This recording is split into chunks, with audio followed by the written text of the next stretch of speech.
Hey G fans, GoGFan93 here, and welcome to another Kaiju discussion video. And for this video, I have a very special guest, Mr. Fresh Vinyl himself. Bam, what's doing, guys? Thank you for joining us tonight for this awesome discussion that we're gonna have. Yes. Now, I actually did do a discussion with you a while ago, and it was about Final Wars, and that was really fun. This Kaiju discussion video is going to be tackling a topic that I was inspired by Richie, so actually by his latest videos that he's been posting, and also just kind of what I've noticed as well, and something that he's noticed as well, is kind of figure flame wars is what I'm calling this Kaiju discussion video, basically. And the issue is, people are on the internet now, at least in a lot of collecting groups and all that stuff, are going nuts over what you buy, whether it's the value of the figure or the like sculpt or detail, whatever. And there's just everyone shitting on each other for what they want. So like SH Monster Art fans are going after NECA fans are going after SH Monster Arts fans, you got X Plus fans over here, Bandai fans over there. Everyone is just shit talking everybody. So I thought it'd be best to have Richie here because he has been making a lot of videos about it, and also check out his podcast that he just started as well. And that was his first episode. That was one of the topics on it. Actually, that was the topic of the first episode that he did. So, yeah, I think I'll just let you talk, Rich, for a bit about your background with this whole subject. All right, so this almost spans back to the beginning of when Bandai Creation figures started coming out. You know, but with the current trend right now with NECA figures and SH Monster Arts, it's because the cards on the table, SH Monster Arts and NECA, they're both doing the same figure, essentially. You know, we have Burning Godzillas from both lines, we have GMKs coming from both lines, we have G54s that will be in both lines, standard, you know, Heisei Godzilla in both lines. So it's like this pissing match between which one is better. And, you know, like, Chris just cut me off, like, if you want to interject, but, you know, because I'll just keep rambling on what I was talking about on my podcast or my videos or write-up. But, you know, they're very similar lines. They're articulated lines in a 6-inch scale.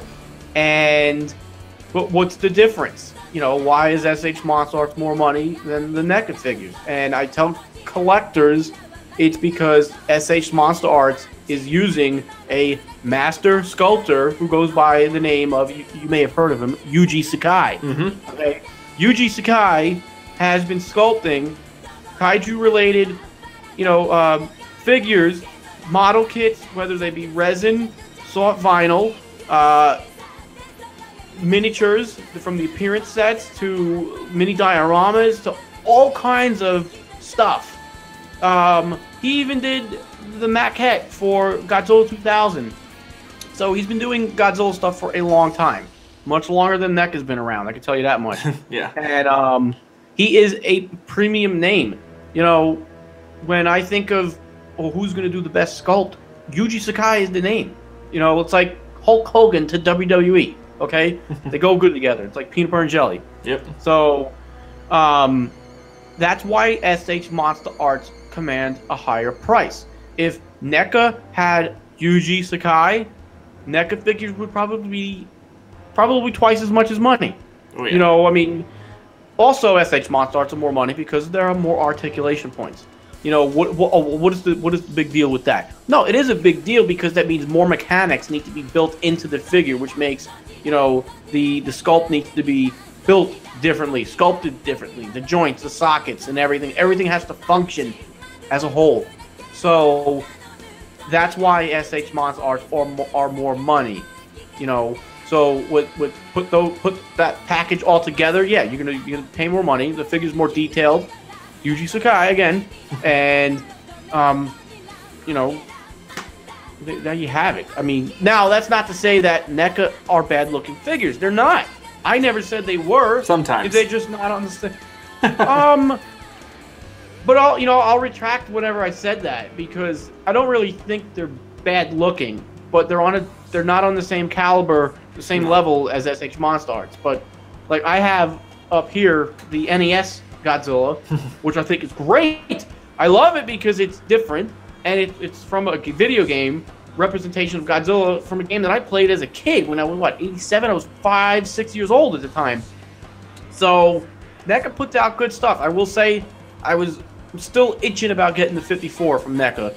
And the Camp K looks good too, even though it was just a prototype on Painted that we saw from Toy Fair. Yeah. Actually, it wasn't from Toy Fair. NECA tweeted it on Twitter during the weekend of Toy Fair. You know, so and then I'll wrap this up, and then I'll let you take over. I think NECA is a great line for young collectors or for budgeted collectors that want, you know, that want to spend $20-25. You know, I think that's where it's good. All right, and then to add, one thing that I can't stand that does get my blood boiling is when you have NECA fans pissing and moaning and saying that SH Monster Arts are overpriced when either they don't want to pay for SH Monster Arts or B, they can't afford it. Yeah. Which, if you can afford it, that's fine. I will never, you know, tell somebody that, oh, you should get SH Monster Arts because whatever. You know, if that's within your budget, you know, the NECA line, then that's what you collect. Collect what you can buy, collect what you can afford, collect what you like. That's what I tell people all the time. So, I think that's my 2 cents for the moment. Yeah, that's pretty good. Yeah, it's, you know, I get it sometimes in the comments too. You know, people will always be talking about, you know, oh, you keep on getting X Plus, but, you know, man, you must be like loaded with money and stuff and all this. It's like, no, really, I'm not. It's called having a job. It's called saving up your pennies. You know, I tell people a lot that, you know, if you want to get these figures, you definitely gotta save up, and it's you know, it's not that hard to save up, but you know, there are people, I do understand that there are people that cannot get them whatsoever, and that's fine. That's why there are these other lines. I mean, there's literally a line for anybody's taste. I mean, you have, you know, I mean, we'll start from, like, I guess, you know, Bandai. You know, Bandai is, I would say, probably the well-rounded figures where it's like, it's really good for anybody, really. I mean, I like Bandai's. Who doesn't like Bandai's? Really. You know, and that's mostly where all of us started from. Technically, I started from Treadmasters when I was young, but, you know, that was really the only thing you could afford at the time, or get at the time when I was little. That's where I started. Yeah. But, you know, then you discover Bandai, and it was really cool. Now, for me, personally, though, it was Bandai Creation back in 2002, and I was in the 2nd grade with that. And I have a little special place in my heart for Bandai Creation, and one thing, though, that I want to talk about, especially with Rich, is I don't really understand, I don't know, maybe you can explain this, but when did the hatred for Bandai Creation come about, and why do so many collectors look down on it?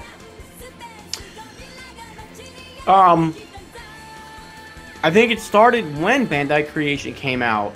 Now, let's see, Bandai Creation was 2002 when they first started, right? Yep. Give or take. I just remember it was the early 2000s.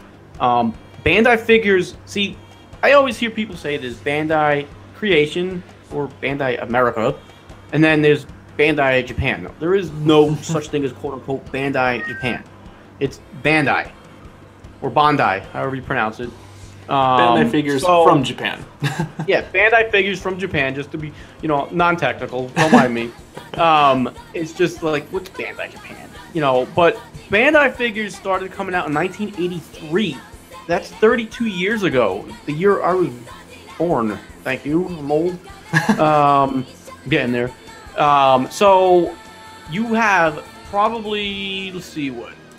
That generation group of collectors that started back with those figures, I didn't start till, I'd say 2 generations worth of collectors that started with the original Bandai figures.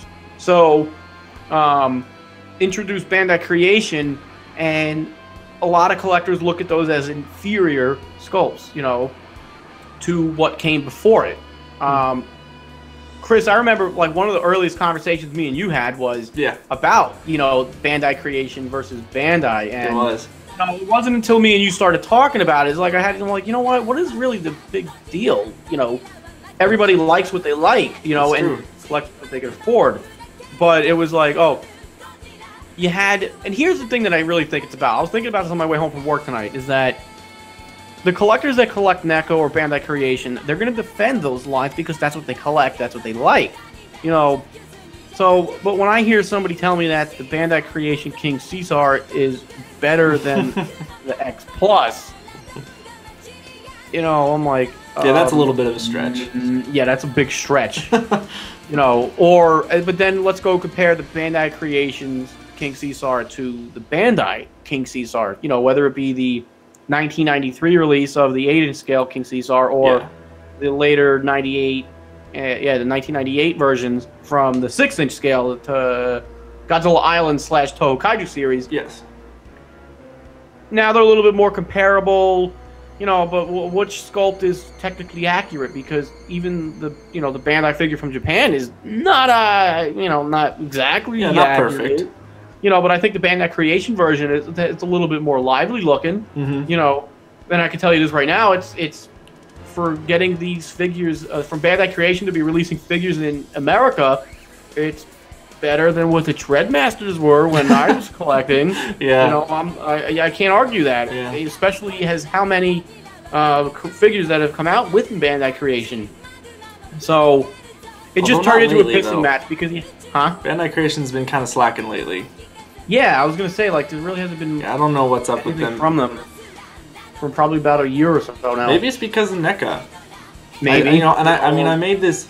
I made this video. I know some of you are gonna bring up stuff, but I made a live stream ago with another guest that we won't name because you guys know who he is. But we talked about if NECA is gonna be the new Bandai Creation because I really thought about that. You know, because they're like the new ones that are coming out with the cheap figures. And I don't know. Maybe it's because of NECA that Bandai Creation just kind of went to the wayside, and they're like, oh, okay. I mean, the only thing that they've come out with in the last couple months is like the 12-inch 2014 Godzilla, you know, which isn't even really 12 inches. I looked at pictures compared to the other 12-inch guys, and it's not even that size, so it's kind of bullshit. But you know, anyways, but back to the point that it is kind of weird that there's this just side against Bandai Creation and NECA and these like American side figures, oh, everything's better in Japan, it must come from Japan, which I can somewhat understand. I mean, obviously, you gotta respect the motherland, of course, but it doesn't mean that if something does come from America, it's automatically bad. No, there's a lot of good things that can come from the other places, but now it's definitely against NECA and SH Monster Arts, and it's also kind of weird about the GMK because these are the new ones that are coming out. GMK,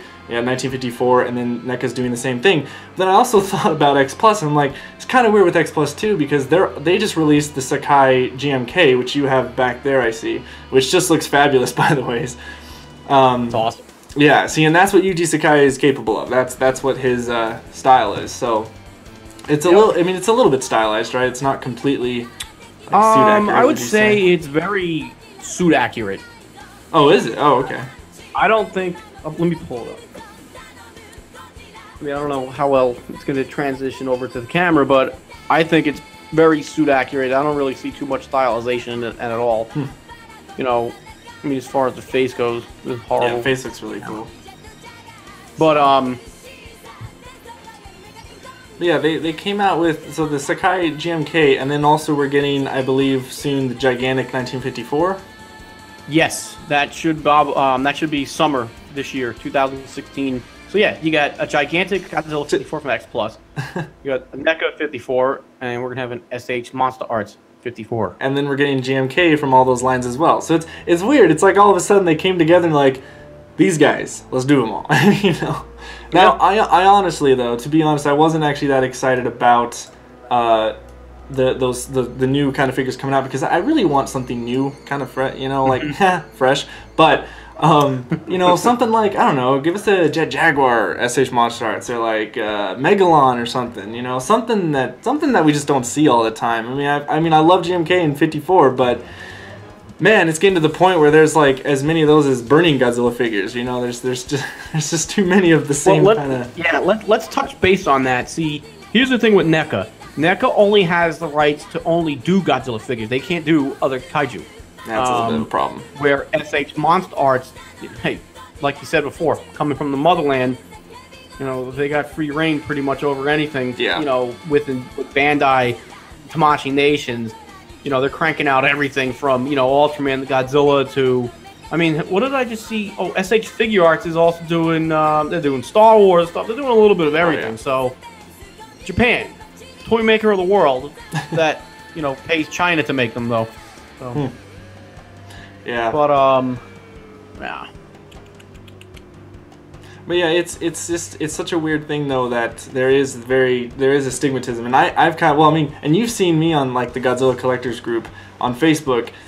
You've seen me kind of drop in and drop out of that group sometimes, just because there were some times where I definitely would just see all this negativity towards anybody who posted a Bandai, like one little Bandai Creation figure. And don't even get me started if the Bandai Creation figure was a Final Wars figure.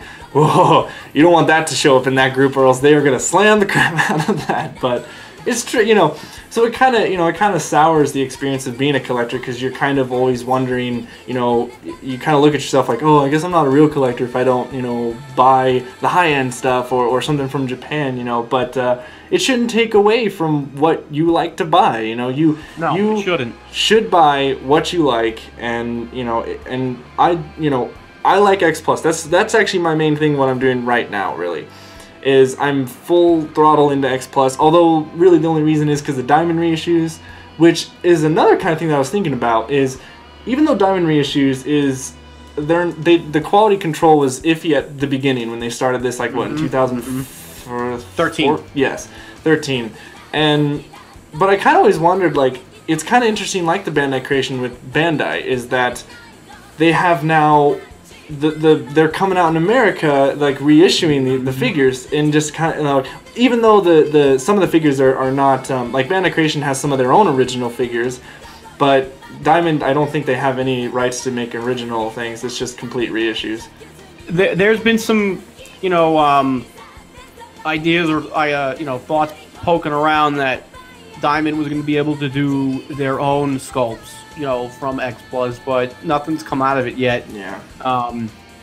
But what you were mentioning about the Diamond reissues, this is something I was talking about to another member of, another collector on Facebook. He's a big kit builder, and I respect his opinion a lot. I won't name his name. If he's watching it, I got you.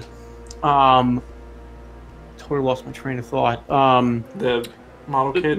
Yeah, model kits. But we were talking about. I made mention of how with the Diamond reissues coming out, it kind of waters what I have down. Like for instance, Titanosaurus.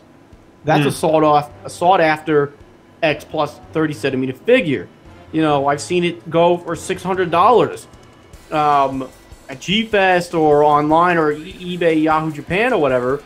I paid $300 for mine when I was over 3 years ago, and now it's gonna just practically be handed to everybody so easily. So I'm like, freaking A! I'm like, there goes the value in my Titanosaurus, because now everybody's going to have one. And this is the problem that might happen with some collectors, is that, Rich, because of that, you should go out in those groups and you should start shitting on people who are buying the Diamond, because you're like, oh, I had to pay the original one. Yeah, I have the good old original. You have a reissue. That's not even as good. That's the problem that, we're facing, at least. And I kind of wondered if Diamond reissues were facing the same kind of criticism that Bandai Creation was back in the day with, kind of reissuing figures and all that stuff. So yeah, I've seen it said. Now, for the record, I will say that I don't. It's not how I think. It does just from a little bit of the value aspect of having a unique figure. I was saying as an example. Yeah. But yeah, exactly. But I've already seen.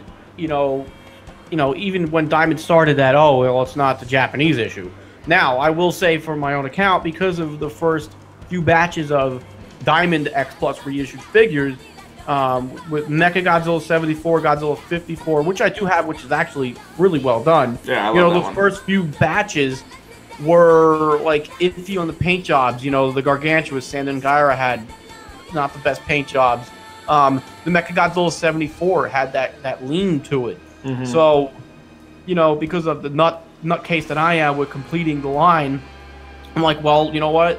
I could have easily got the Mechagodzilla 74 Diamond reissue. But I was like, I don't want this lean, so I hunted down the Japanese issue, and I spent a little bit more money. Yep. And because I'm weird like that, But does that mean that the Diamond reissue is bad? No, You know, this is something I made mention about SH Monster Arts on my podcast. You know, or all the SH Monster Arts figures Grand Slams? Absolutely not. Yeah. You know, I'm a big Godzilla 64 fan, but that figure, you know, I think from the neck down looks horrible. Mm-hmm. You know, there's gaps and there's the triangle, what we call it, on the sides. You know, it's not very appealing looking, you know, from an articulation standpoint, but I get it because that's how the figure can move around and everything. Yeah. And then there's the gap in the dorsal plate. I'm like, oh my god, it's got a gap. Throw it on the floor and step on it. Yeah, you deserve it. You know, but I get it. That's how that's what comes with the figures, you know. But you know, so SH Monster Arts, you know, they're not perfect. Neither is X Plus. You know, some of the X Plus figures. Do I have any here? The problem. All right, for instance, over here, you know, if you want to just poke at the camera, the Burning Godzilla here. Why does it sound different all of a sudden? Whatever. The Burning Godzilla. He is the Rick edition, so he lights up, and all the bleed through on that figure is just like almost horrible looking. You know, it just looks really, really bad. I remember seeing that on the picture. I might post a picture somewhere here, guys, so you can get a visualization of what we're talking about as well. It's just like, ugh. And then, you know, there was, you know, and rightfully so, the snout looks really, really bad because there's so much paint very cheeky on the face. His cheeks. Yeah, his cheeks and everything. You have that one, right? Yeah. Oh, yeah. I got it. Yeah. So yours, I'm pretty sure yours looks the same, I think. Yeah, it does. But it looks very. They painted. They had to put so much paint on it, so light wouldn't bleed through on the Rick Bird. Yeah. So nothing's perfect, whether it's from Japan or United States. You know, it's. And one of the big things as well that I want to touch upon too is, you know, everyone has their opinions with the figures and all that, but you can't be so you gotta be also aware and objective that, you know, some figures definitely are better than others, which is why you pay more for what you get. You know, I always look at it that probably on a scale, you know, you look at all these figures, you know, probably Treadmasters probably be the bottom. I'm sorry, Treadmasters, but, you know, I mean, I don't even know if it's fair, though. I mean, they're not even really here anymore, but, yeah, whatever. You know, the Treadmasters figures were there, and detail, quality, they were very stylized kind of figures. Yeah, remember the supercharged ones with the armor and guns and everything? Oh yeah, that was nuts, but kind of cool at the same time. But filled with '90s cheese. But you know, then I say the step up would be Bandai Creation, and then Bandai, and then I mean, and the slight. I mean, Bandai Creation, and once again, me coming from a hardcore Bandai Creation fan, like you said with SH Monster Arts, that they're not all perfect. There's definitely a few big blunders with Bandai Creation. For instance, Godzilla 2000. Oh, that was a bad looking figure. Yeah. Definitely go for the Japan one with that one. But when it comes to, like, you know, Gigan Final Wars, looked really good on Bandai Creation. The Rainbow Mothra? See, that was my very first ever Bandai Creation figure, so that's probably why I got hooked, because I was like, wow, look at this thing. So if I saw the Godzilla 2000 first, I'd probably be like, huh? You know. But anyways, I think the Rainbow Mothra looks amazing. It does. It does. So. I think that's the one figure that looks almost near identical to the actual Bandai version. Yeah. So I'd say Bandai Creation and Bandai Japan very close together. You could probably just group them into one thing, and then I'd probably move up to NECA. You know, if you want to get a little bit more articulation, because articulation is all the rage right now. I don't really understand why, but it is. And that's cool, you know, whatever. Like I said, you buy what you want to buy. It's cool. So yeah, NECA, and, you know, and a little thing on NECA too, at least with me. A lot of people think I just flat out hate NECA and all that stuff because I talk shit about the 84 figure. But here's the thing, you gotta look at it from my perspective. I love 84. I'm super passionate about 84. The second I heard they were coming out with a new figure about 84, I flipped out and I was really excited. Then we saw the prototype. Oh my god, I wanted to throw up. And then they were like, okay, well, here's what we'll do. We'll change the head sculpt. Okay, well, that's all they did, though. Everyone praised them for, like, you know, kind of redoing the figure, but the only thing they did was the head. Everyone says, like, everything looks different. Like, no, the head was the only thing that was changed, and the head still looks a little bit off to me. Now, if you like that figure, that's cool. That's more power to you. Me, on the other hand, coming from super hardcore 84 fan, also, they keep on calling it 85, which really bugs me. That's one of my pet peeves about that movie. It's 84, people. Came out in 84. It's 84. That's just like something I will never let go of. The two titles for the Heisei films from the Sony DVDs. Battle for Godzilla, Earth. yeah, Battle for... I'm sorry, people. Godzilla, Mothra, Batra, they don't really care. They're not battling for Earth. They're battling each other. And then 1993 is Godzilla versus Mechagodzilla. It's Godzilla versus Mechagodzilla 2? No, Yeah. wrong. It's like, wait, It's just Godzilla versus Mechagodzilla. 1993 version. Yeah. So yeah. But yeah, NECA, you know, I will say that when I saw the 54 NECA figure, I was actually impressed. I was like, wow, okay, that looks really, really good. Like, honestly, if I didn't have the X Plus 1954, I'd probably buy myself the NECA 1954 figure. You know, I want to, bringing NECA back up again, I want to point the figure out. It's neither NECA nor SH Monster Arts.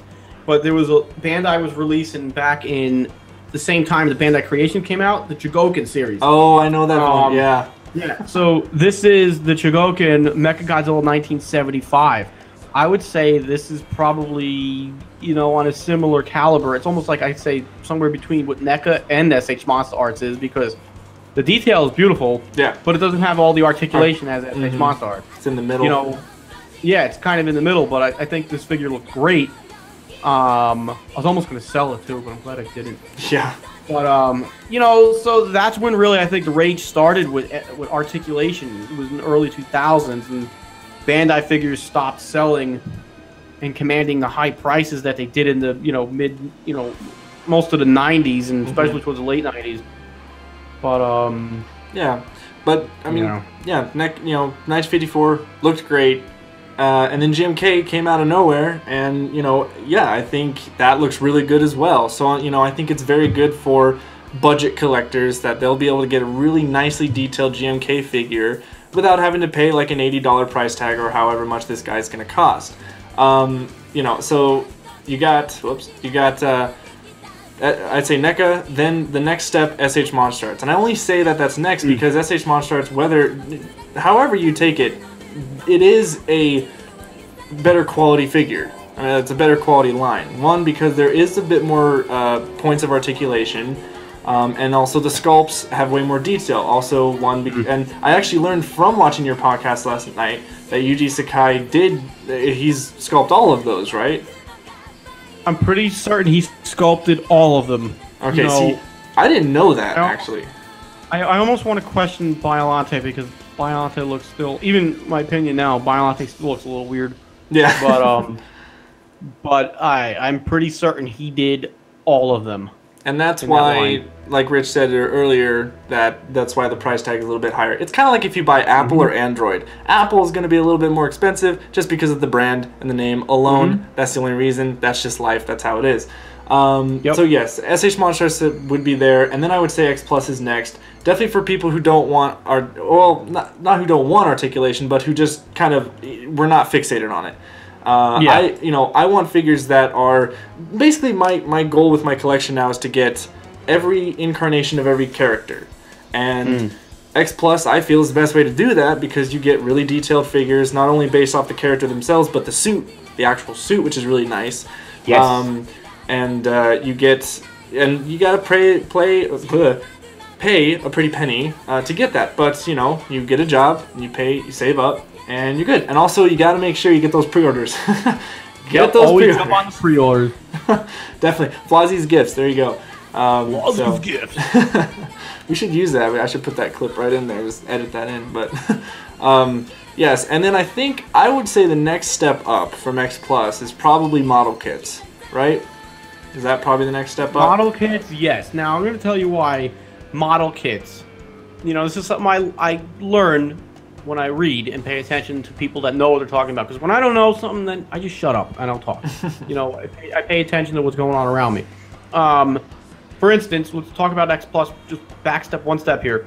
The Yuji Sakai figures that are coming out from X Plus were previously model kits. And they were resin model kits. So for those people out there that collect the X Plus Yuji Sakai, you're wondering why they're a little bit shorter. When you transition a sculpt from resin to vinyl, there is some shrinkage. You're going to lose some scaling a little bit. So these kits that came out before, or just model kits in general, you know, resin captures detail better than vinyl. And there are way more model kits out there than X Plus figures. Way more. I mean, you know, I've seen so many different variations of the Godzilla 64 just from David Dopko doing them, and a couple other collectors doing them. You know, the Godzilla 2002. You know, if you've been seeing on the Godzilla Collectors group on Facebook, you know, David Dopko and John DeSantis, they both just did Godzilla 2002. One is I think the Tease Facto, and one is a Yuji Sakai that they did. And, you know, they were both resin kits, not done by X Plus. You know, so when John DeSantis did the Yuji Sakai Godzilla 2002, what was one of the first things a lot of people were saying? Oh, I hope X Plus does that. You know, so that's coming from a non-kit builder, you know, and that's where the kit builders say, oh, well, where's the fun in that if you're just going to, you know, pre-order the figure, get it shipped, pull it out of the box, plop it on your shelf. And stare at it. You know, intensive staring. This is what I started calling intensive staring. Intensive stare. I like that. Oh, someone's got to meme that right there. Take a pic of that and meme it. You know, see, but here's the thing with model kits. It's like I mentioned on my podcast, is that a model kit, you pull it out of the box and it's in pieces. It's like a little baby. You know, pulling it out of the box is like, you know, coming out of the womb. So you start putting it together. You start building it. You start painting it. You start doing all the little details and everything. You start putting in putty to cover up the seams. And, you know, and when you're done, you have this beautiful creation that you put together. And that's something you can't get from doing a model, you know, from putting an X Plus on your shelf. Yeah. You know, and the paint job is going to be different. For even if you had 100 people with the same model kit, each one's going to look different because of how they built it, how they painted it to their liking and everything. You know, so that's where model kits are different. And you have a little bit more sense of pride, satisfaction when you do a model kit because it's your own, it's your baby. You did it. Yep. So that's model kits. But yeah, model kits are the next thing up after X Plus. Also, other little lines that I've forgotten to mention, little high-grade Gasopon figures are also really cool little things to get. I collected them when I was really little. I don't really collect them anymore, but those things are really cool, especially if you don't have a lot of shelf space, because they're really small. But for how small they are, that high-grade name definitely makes sense, because there's actually some really good detail on little small figures like that. And then also Marmot. That's a big. That's another big thing. I don't think I forgot about that. Did I? I don't know. Anyways, yes. We haven't talked about Marmot yet. Marmot is, I would say, if you want something that is really extravagant, colorful, vibrant, something that's just a little bit different. Looks like Rich is gonna grab something here. Oh yeah. I'm gonna grab an exclusive one. Don't make me jealous. Oh yeah. Yes. Look at that one. Yeah. So definitely, you know, something for collectors who want something that's a bit more different, something that's stylized, something colorful, vibrant, you know. Artistic. Artistic, yes, that's a good word for it. So, you know, and I definitely, there were probably a lot of people that shit on it. Hold on a minute. Back down. I'm gonna be the first one to sit here and say that back when I was still collecting Bandai figures, when I saw Marmot figures, I'm like, what the frick is that? You know, like, what is with the crazy paint job? It's like, I didn't get it. It was like the first time I've seen them. Like, why would somebody want to collect that? Why would somebody want a Godzilla that's got neon green, orange, brown, black, purple, all thrown on it together? Yep. You know, but you know, I pulled the plug one day, and I got my first Marmot. It was the Marmot Monster Heaven. I wish I had it out right now, but it was a Marmot Monster Heaven Meltdown Godzilla that was all orange. It was injected with glitter, and I was like, wow. Like, the sculpt was not, like, you know, super accurate, but it was stylized. And I looked at this thing as a piece of art. Yes. And that's what Marmot is. It's just a different flavor, you know, on your taste buds. And, you know, I grew to love Marmot figures. I don't have many. You know, I have specific ones. That the Godzilla 2000 I pulled up was a G-Fest exclusive, only limited to 10 at G-Fest. You know, and the Desugojis, Godzilla 95s, which are a very popular one. The Godzilla 2000s, like the one I showed, that's another popular sculpt. But there's just so many of them with so many different paint jobs and paint schemes, glow in the darks and whatnot. It's just ridiculous. A shout out to a couple of those big Desugoji fans, James Hartman, Dan Miller, Mike Johnson. Yeah. There is just, between those three guys, there's probably well over 150 different variations or figures of those between those three guys, and it's just nuts. Yeah. But it's the flavor on your taste buds. It's really, Marmot is just, it's unique in its own way. It is. It stands out. It's kind of on its own with that. So, but and I think I will start to wrap up this video. But one of the biggest things too is I'm kind of gonna look at look at that. Yeah. See, that's a Marmot. I just wanted to make no, these are M1. Oh, M1. That's another one. I just wanted before you wrap up. There's other lines out there that are doing stylized stuff. So there's M1. This was the Haru Nakajima, and then you have the Megaguirus. Oh. Better hold on. This is a really nice one. Yeah, that does look nice. They're really, really neat. So, again, what does this all come down to? What we like. Yes. And one thing I keep saying, I've said it numerous times in the past week, there is so much stuff to choose from. How is anybody upset about anything?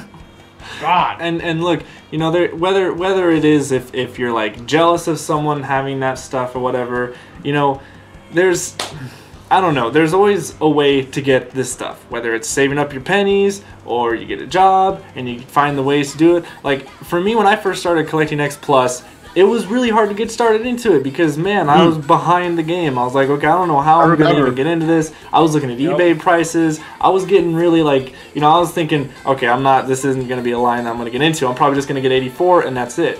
But then, you start to get into the groups and you start to learn and you start to, like, okay, do pre-orders and this and that. You start to adjust your budget to where you can get these figures. That's why I don't really collect everything like I used to. Now, if you're one of those people that honestly don't care about really anything and you just buy all the lines, like anything that comes out from every line you buy it, hey, that's, like, really good, more power to you if you can do that, because I used to be that. Not anymore, but, I don't even do that. I mean, I'm really psychotic with X Plus, but when it comes to SH Monster Arts, I'm not buying every little thing that comes out. Yeah. Yeah, I just want one of each. And I always and another good thing that I want to say is that I'm also looking at this from like a gamer point of view, that this brand loyalty thing that's going on as well. Companies don't care about you per se. They want your money, in a way. They are a business, and this is one of the things that a lot of people just don't seem to understand, is that, they're not gonna like give you a shout out or anything for buying their figures. They make it, they want people to buy them, and that's it. Same thing with video games, with companies. Whether you're a PlayStation fan or an Xbox fan or Nintendo, they don't care about your points of view. They just want you to buy their console. I spent thousands of dollars on X Plus. You think they're throwing me anything? No. Doing all these reviews for them, watching Yuji Okamoto. Yeah, maybe for a couple of us we get some special treatment, but but it's with the thing with the brand loyalty. It's like, now when it comes to video games, yeah, I actually own all the consoles. I have PS4, Xbox One, Wii U, and PC, because I like to have everything. Now when it comes to Godzilla collection, that's a little bit of a harder thing, because you're actually probably going to spend a lot more money, even though video games seem to be expensive. But Godzilla figures are going to be, if you're buying everything from every line, man, I don't know how you do it, but keep on doing it. Keep on doing what you love, right? So yes, to close this out, otherwise we're just going to ramble on, but we could ramble on about this for hours upon hours. But basic thing is, this is also going back to my State of the G-Fan video. If you guys remember that, I did that the year ago, whatever, last year. Let's just all calm down as a fan base. Let's all enjoy the fan base, especially the stuff that's coming up. Shin Gojira, I imagine there's going to be plenty of figures with that guy, and I just want us to, can we just not have a big cluster of this stuff? Can we enjoy the new movies that are coming out, and then the figures that are coming out with it? Can we just enjoy everything that's coming our way? There's no reason to get angry, especially with all the stuff that's there. There's something for everybody. There's no excuse really. Like, if you want to collect, there's no excuse right now. You're good, because if you were when I was a little kid, all we had were Treadmasters. That's it. It's nothing. The internet was not what it is nowadays. You couldn't get. Imagine if our community was as big as the Star Wars community. Oh yeah. Well, so what my point with that statement is we are the Godzilla community. It's a small community. You know, there's what, maybe only at the best 3,000 people at G-Fest. It's just the number's slowly growing, but I mean, it's not that big of a community. We shouldn't be having all these pissing matches. Yes. You know, and trying to one up each other or whatever. So the key word which you were saying was enjoy what we have. Yep. You know, so. Yep. So I'm gonna keep on collecting X Plus. Rich is gonna keep on collecting X Plus, SH Monster Arts, and really anything he wants. You know. That's about what I'm really collecting right now. Yeah, exactly. And that's another thing too. I mean, you don't really necessarily have to buy everything. Really, buy what you really want. What do you mean I don't buy everything? I buy. You see all my Ultraman stuff down here? I know. See, he's going crazy with Ultraman stuff now. We got a whole shelf here. He's going insane with that. Insane. But I sold stuff. See, here's another thing I implore collectors to do. You know, if you want something, like I got stuff that I'm selling right now. I'm like, I could do without stuff that, you know, I'm making sacrifices to get other stuff. So sell stuff to get new stuff. I turn old vinyl into new vinyl. There you go. So yeah, but if you guys can just do that for us, be nice to each other, stop complaining, buy what you want, buy what you get. Rich, you say, you know, the stuff you say. Buy what you want, buy what you can afford, what you get. Buy what you like. There's a lot of stuff out there for everybody. So all these kind of flavors, and yeah. So I hope you guys enjoyed this Kaiju discussion video. Please post in the comments what you guys think of this whole issue. You know, we would love to read the comments, and we will answer questions as best we can. And yeah, thank you, Rich, for joining this Kaiju discussion video. The second Kaiju discussion he's been a part of. It's awesome. So maybe in the future I'll get some other guests. I don't know. We'll just have to see. So that's it for me, guys. Thank you so much for watching. Stay big, G fans.